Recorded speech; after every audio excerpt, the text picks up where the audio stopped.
Assalamualaikum warahmatullahi wabarakatuh.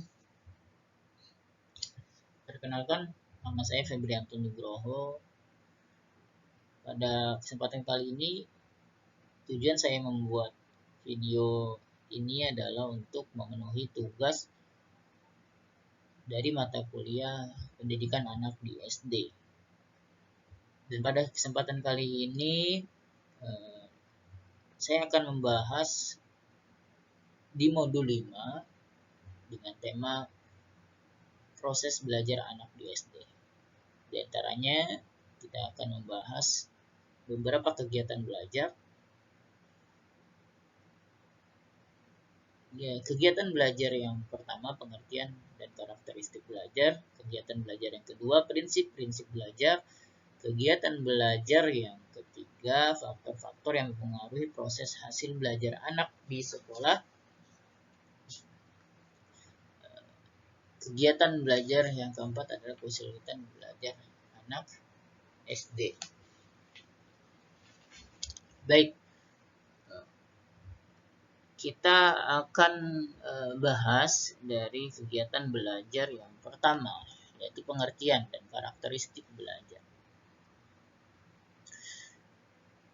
Belajar merupakan suatu proses yang dialami seseorang melalui pengalaman, dan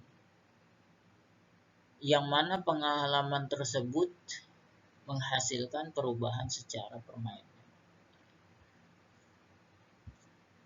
Sebenarnya banyak ya teori-teori belajar yang dikemukakan atau disampaikan beberapa ahli yang di bidangnya, tentunya diantaranya disampaikan oleh Anita Ewolfok, yaitu perubahan perilaku akibat dari suatu pengalaman tertentu. Lalu ada dari Abin Syamsuddin mendefinisikan bahwa belajar adalah proses mengalami sesuatu untuk menghasilkan perubahan tingkah laku dan pribadi. Santrop dan Yusef menyatakan sebagai perubahan tingkah laku yang relatif permanen yang terjadi karena pengalaman.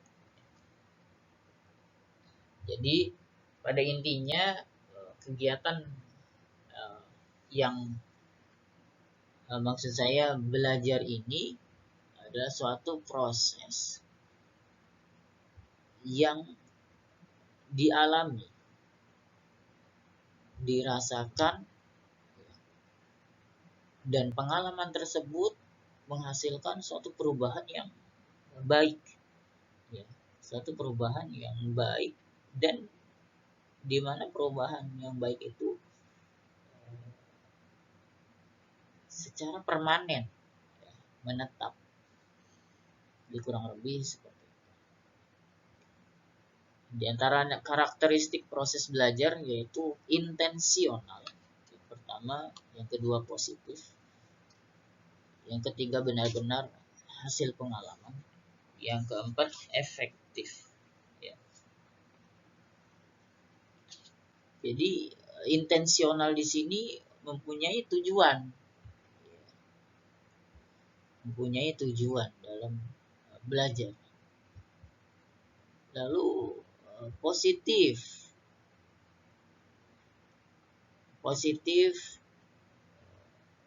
mendapatkan sesuatu yang baik, perubahannya menuju ke lebih baik, benar-benar hasil pengalaman.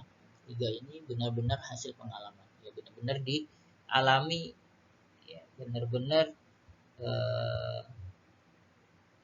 ada interaksinya. Dan yang ketiga, yang keempat efektif di sini perubahan yang dicapai itu berguna untuk anak tersebut. Baik, masuk ke kegiatan belajar yang kedua, prinsip-prinsip belajar. Prinsip-prinsip belajar diantaranya ada 9 prinsip. Yang pertama, mengoptimalkan perkembangan individu, mengoptimalkan perkembangan individu. Jadi prinsip ini menandakan bahwa belajar memungkinkan untuk anak mencapai pertumbuhan dan perkembangan dirinya secara utuh. Ya, menyangkut seluruh aspek tentunya, baik itu intelektual, sosial, moral, spiritual, dan emosional. Yang kedua, mengoptimalkan, memosisikan anak sebagai titik sentral.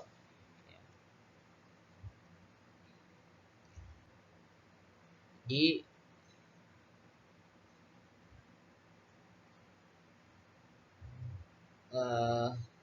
dimana singkatnya di sini guru harus menciptakan lingkungan pendidikan secara kreatif, atau lingkungan yang sehat dan menyenangkan agar kegiatan belajar di lingkungannya itu menjadi positif. Ya. Yang ketiga, anak menggunakan berbagai potensi yang dimiliki. Ya, seorang guru harus mengetahui potensi atau bakat kira-kira muridnya tersebut di mana. Ya. Bakat atau potensi yang dimiliki, nah di situ digali dan dipakai potensinya, diulang-ulang terus, ya. Dilaksanakan secara kooperatif, ya. Contohnya ketika kita mengajak beberapa murid untuk maju ke depan, untuk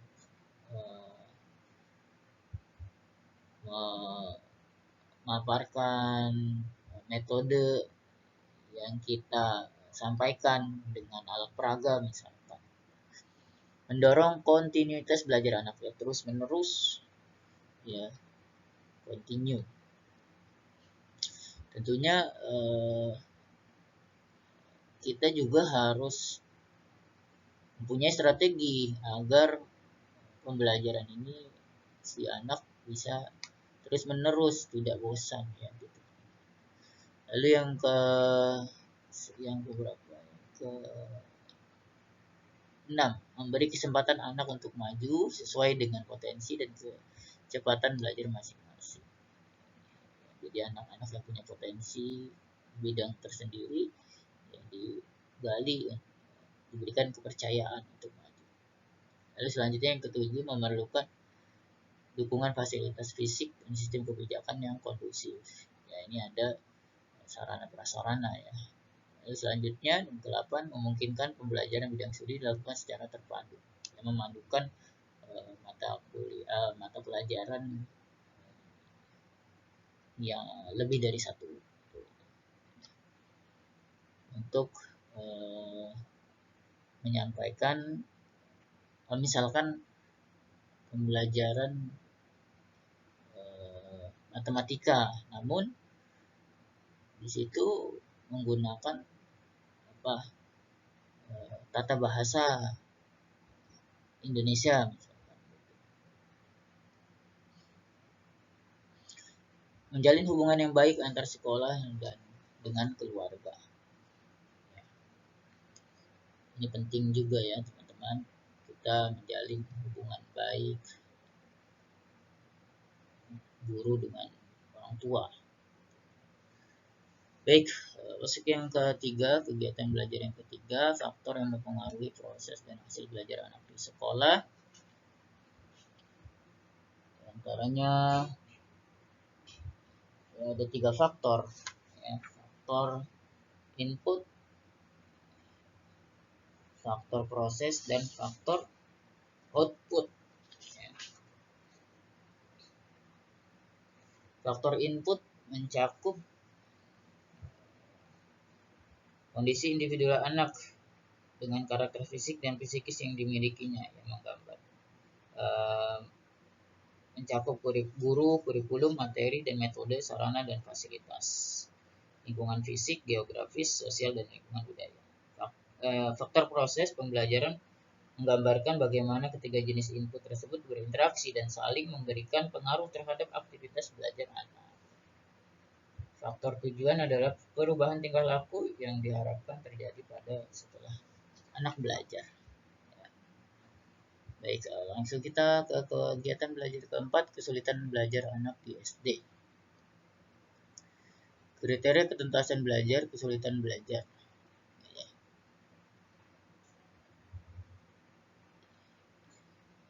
Pengertian, kriteria, gejala, latar belakang penyebab. Meliputi 3 faktor, yaitu faktor stimulus, faktor organisme, faktor respon.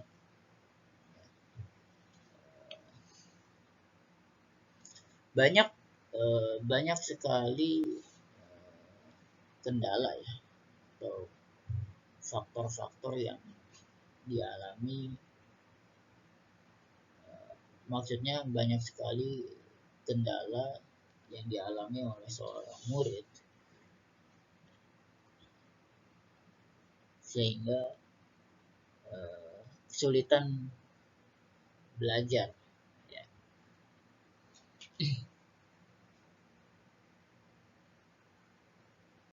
Iya, diantaranya faktor stimulus ini kurangnya motivasi ya, bisa menyebabkan si anak ini kesulitan dalam belajar ya.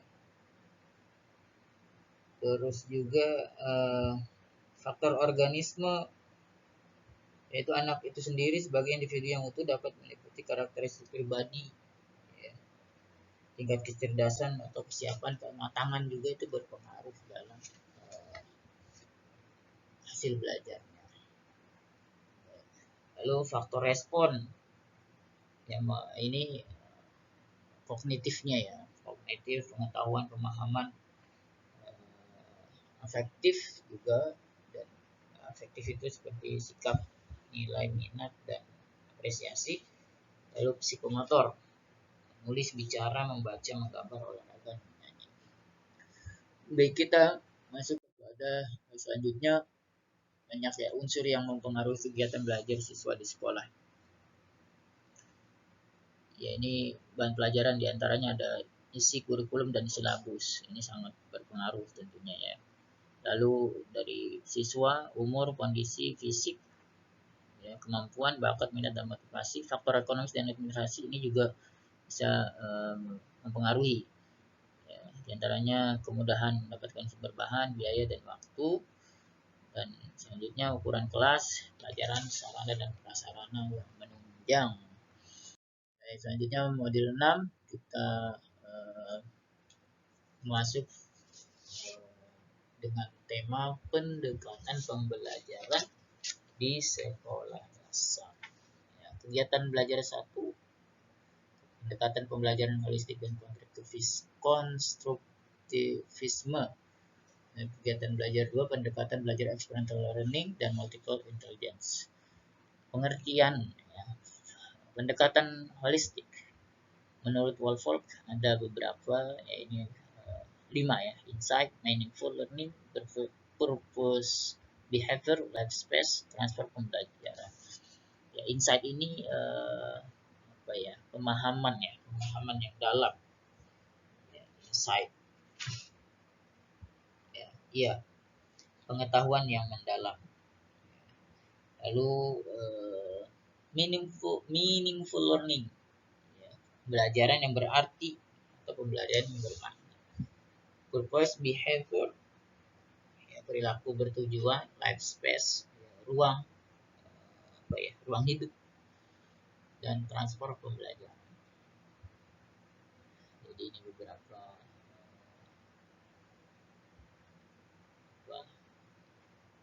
aplikasi pendekatan holistik menurut Woolfolk. Pendekatan pembelajaran konstruktivisme ya, kita masuk kepada berikutnya, yakni disampaikan para penganut konstruktivisme berpendapat bahwa pengetahuan itu dikonstruksi oleh kita yang sedang belajar.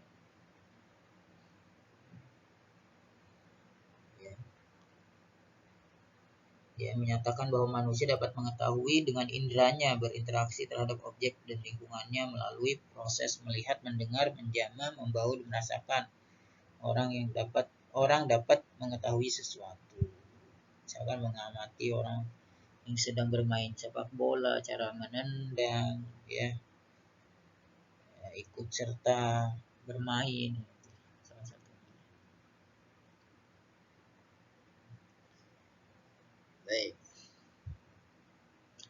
Selanjutnya kegiatan belajar 2, pendekatan belajar experiential learning and multiple intelligence. Pendekatan belajar berdasarkan pengalaman, experiential learning. Ada peribahasa, pengalaman adalah guru yang paling berharga.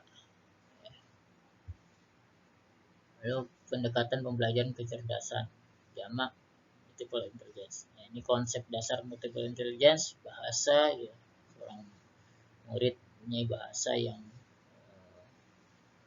bagus dalam menyampaikan, matematika, memahami hitung-hitungan ruang, ya, visualnya bagus, kinestetik, geraknya juga baik, musikal, intrapersonal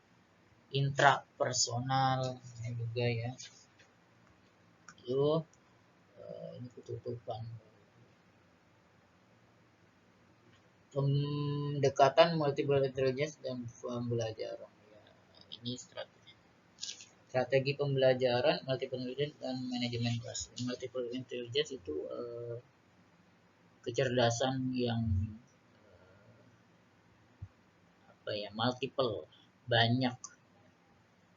Di antaranya murid itu mampu menguasai beragam metode yang mudah untuk memahami suatu pembelajaran. Mungkin itu juga berpengaruh. Maka dari itu seorang guru harus mempunyai banyak cara penting untuk terus belajar agar ilmu yang didapat, ya, bisa ditransfer kepada murid. Mungkin cukup sekian dari saya. Mohon maaf apabila ada salah-salah kata. Wassalamualaikum warahmatullahi wabarakatuh.